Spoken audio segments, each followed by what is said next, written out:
Eu sou o professor Renan Duarte e vou lecionar a disciplina de Ciências do quarto ano no Colégio Emaús. Olá, turma, beleza? Estamos então na aula 10. Chegamos à nossa 10ª aula e vamos agora corrigir os exercícios que foi passado para vocês na última videoaula. Lá na página 100 e a página 102, beleza? Então, separem o livro de vocês, espero que todo mundo tenha feito, tá?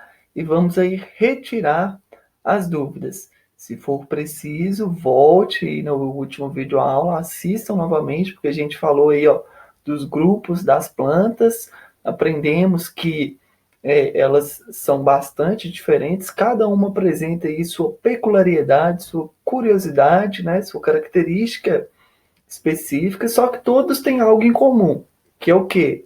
É um pigmentozinho responsável pela produção do alimento delas, tá? Se vocês não lembram o nome deste pigmento, voltem lá na última videoaula, assistam novamente para a gente corrigir os exercícios.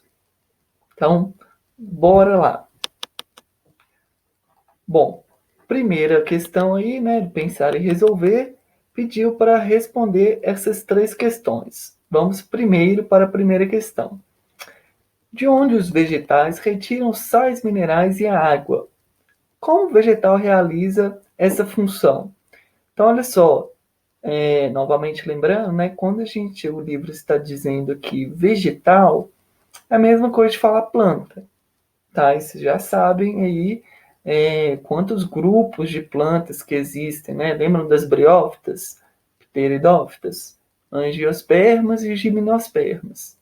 Existem tamanhos de cada um, né? As briófitas extremamente pequenas, né? As angiospermas têm grandes, pequenas. Então, ele está perguntando aí, como as plantas, né, realizam essa função, tá? Então, olha só, pessoal. Como que as plantas retiram sais minerais e a água, tá? Importante dizer neste momento que não se relaciona com a fotossíntese, tudo bem? A fotossíntese vai ser outro processo, tá? Agora, olha só, lembram da imagem do tomate, do pé de tomate, tá? Então, olha só, um pé de tomate, uma árvore, tá? Possuem várias partes. É igualzinho você, parece muito com nós. Nosso corpo tem várias estruturas, órgãos especializados. As plantas também têm várias partes, estruturas diferentes e cada uma responsável por desempenhar alguma função ali. Não é à toa que existe raiz. E não é à toa que a raiz está debaixo da terra, tá? E não é à toa também que as folhas, caule, em algumas espécies, possuem a cor verde. Lembram por que esse caule e essa folha possui a cor verde? Se você não lembra, voltam lá na última aula, assista ela novamente para a gente entender por que tem essa cor. Tá, mas a gente não vai falar sobre isso agora. A gente tem que entender como que as plantas, os vegetais, conseguem retirar sais minerais e a água do solo, tá? Lembrando que também isso daí é uma parte do alimento da planta. A outro, o alimento mesmo, assim, que ela vai conseguir fabricar através da fotossíntese, é na fotossíntese. Aqui ela vai retirar água e nutrientes. De onde? Onde que água e nutrientes vão estar? Existe água aqui no ar, na atmosfera? Existe. Umidade do ar, né? Existe uma certa quantidade de água em seu estado gasoso na atmosfera. Só que é muito pouco, mesmo próximo de lagos, rios, lagoas, tá? Então as plantas elas necessitam de muita água, principalmente se for um pé de tomate, tá? Não sei se todo mundo já teve aí um pé de tomate em casa, mas se você deixar de molhar um dia ou 2 dias, ele murcha. Por quê? porque ele precisa de água. Se você deixa de molhar ele, ele vai murchar, tá? Então, onde que vai ter água? O solo. Então, só pode ser responsável, a estrutura responsável para pegar essa água, a raiz, tá? E com a água, vai dissolvido, misturado na água, sais minerais, que são nutrientes, que vão ser extremamente importantes para as plantas se desenvolverem. Pessoal, planta também possui hormônios, tudo bem? São hormônios diferentes do nosso. O que são hormônios? Vocês lembram? Hormônios são substâncias que são liberadas aí nos seres vivos, tá? Animais possuem essas substâncias que vão ter diversas funções. Hormônios do crescimento um hormônio, uma substância que é liberada aí durante a adolescência, né, que vai fazer com que a pessoa cresça. As plantas possuem esse hormônio também. E para construir esse hormônio, o que ela precisa? De água e sais minerais que vão estar ali no solo, tá?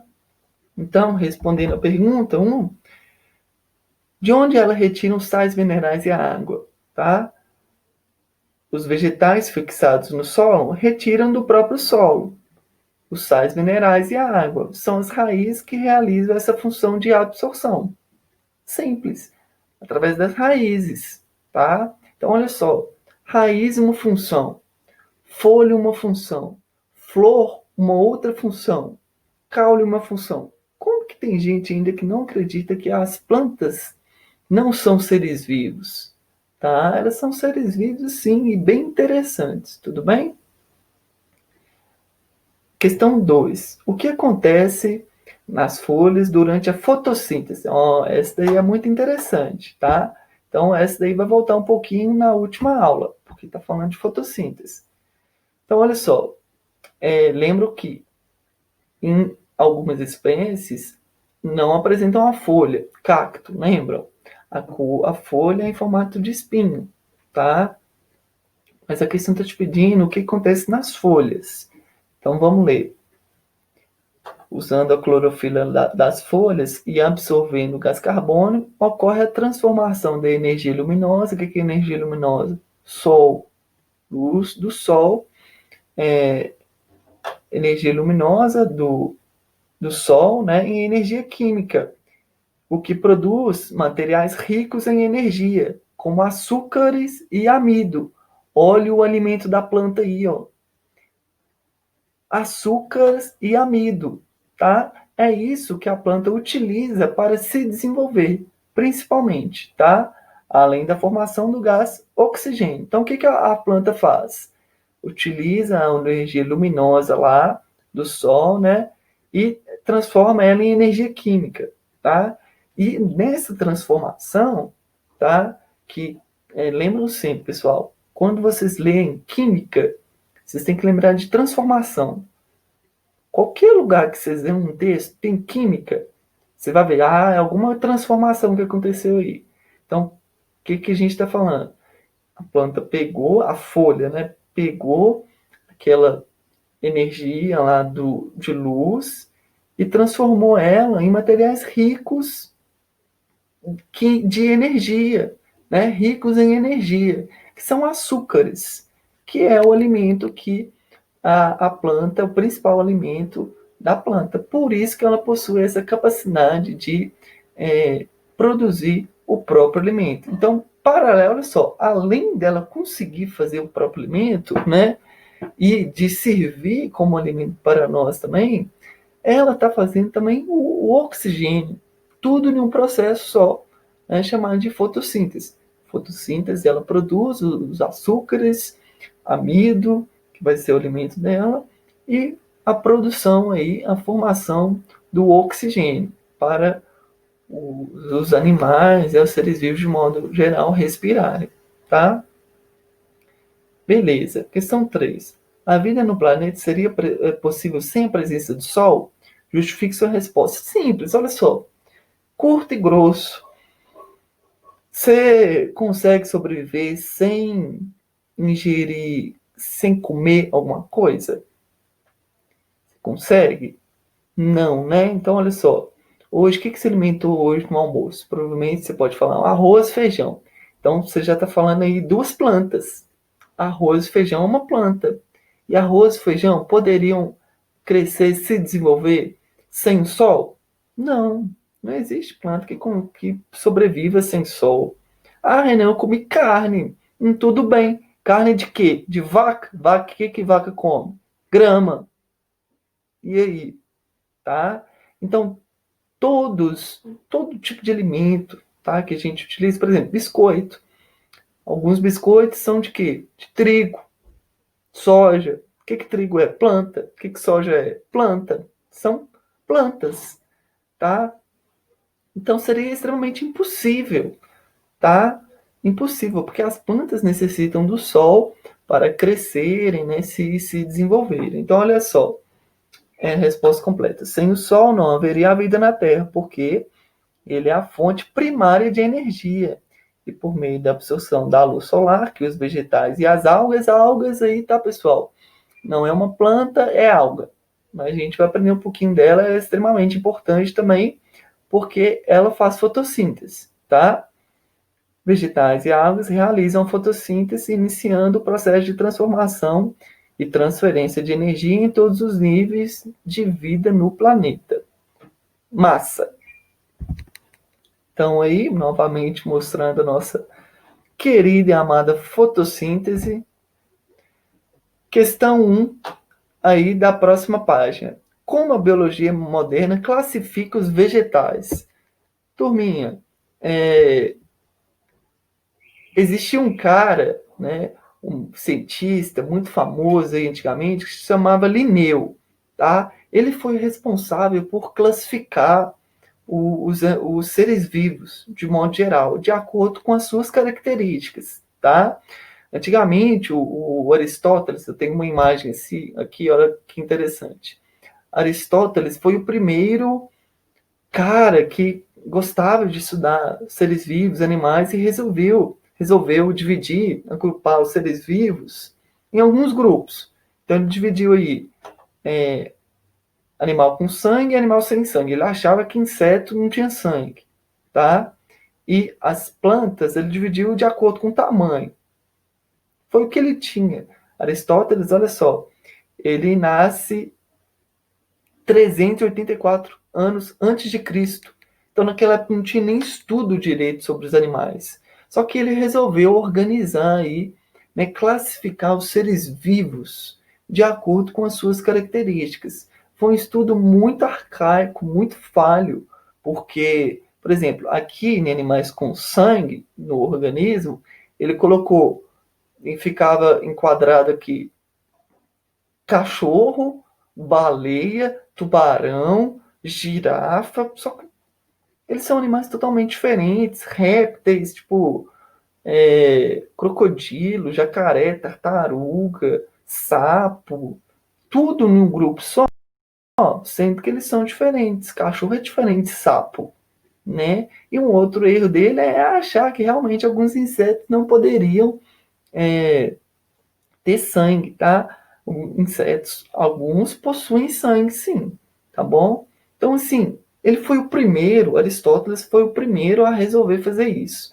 Logo depois, olha o Linneu aí, tá? Ele pegou o estudo de Aristóteles e aprofundou. Falou, não, o estudo de Aristóteles está muito errado, né? Eu vou dividir aí, ó, todos os seres vivos em 5 reinos, tá? Que é um estudo que vocês vão aprofundar aí nos próximos anos. Eu estou falando só uma prévia, tá? Então, o que o Linneu fez? Criou 5 reinos de acordo com as características de cada ser vivo. Criou então o reino dos animais. Quem são os animais? Répteis, aves, cobras, serpentes, né? Criou o reino dos animais, tá? Um reino para os fungos. Os protistas, lembra da alga? Alga é um protista, tá? A alga é um tipo de protista. A alga não é planta, embora faça fotossíntese, tá? As plantas, tá? E foram os principais reinos e as bactérias, tá? Então temos aí os reinos que o Linneu propôs. Isso daí foi extremamente importante porque facilitou o estudo dos seres vivos. A partir da hora que eu organizo os seres vivos, fica mais fácil de eu estudá-los. Então vamos voltar lá na questão. Como a biologia moderna classifica os vegetais? De acordo com o estudo do Linneu, a classificação biológica mais moderna procura enfatizar as relações evolutivas entre os organismos, seja todas as espécies incluídas e o mesmo grupo devem ter um antepassado em comum. Então, olha só, o que o Linneu fez? Animal é animal e fungo é fungo, né? O fungo podem existir pequenos e grandes. Então, eu vou criar um reino só para os fungos, tá? E as plantas, planta é planta e animal é animal, né? Então, eu vou criar um reino dos animais e um reino para as plantas. Isso daí foi extremamente importante, por exemplo, para aprofundar no estudo da fotossíntese, tá? Como também ficou mais fácil para entender e estudar os outros seres vivos, os outros animais, micro-organismos, bactérias, tudo bem? Então, beleza. Segundo Linneu, que seres vivos compõem o reino das plantas? Plantae, tá? Eu posso ler plantae ou plante. Isso aqui é uma língua chamada latim, tá, turma? Latim é uma língua morta, que não utiliza mais, tá? Então, eu posso pronunciar aí por plantae ou plante. Linneu definiu que o reino das plantas, reino plante ou reino plantae, é incluindo todos os tipos de plantas, as algas e os fungos, tá bom? Então, reino das plantas vão estar aí as plantas, as algas e os fungos, embora futuramente dividiu esses seres vivos, tá? Por exemplo, os fungos virou reino dos fungos e as algas foram para outros reinos, tá bom? Então, o que Linneu fez? Dividiu cada ser vivo, tá? Com suas características similares. E como Aristóteles dividia os seres vivos? Ele dividia os seres vivos em plantas e animais. Bem mais simples, não é mesmo? Então, olha só, a divisão do Aristóteles, que foi bem estranha, tá? Embora foi muito interessante, porque ele foi o primeiro a querer fazer isso. E o Linneu depois chegou para resolver a parada, chegou para resolver o problema e tornar o estudo mais fácil dos seres vivos. Não se preocupem com isso, tá? Porque é um estudo que nós vamos aprofundar em outras aulas, tudo bem? Então, olha aí mostrando o reino das plantas, tá? Olha aí as briófitas, pteridófitas, gimnospermas e angiospermas. Bom, por hoje é só. Bons estudos e não se esqueçam, juntos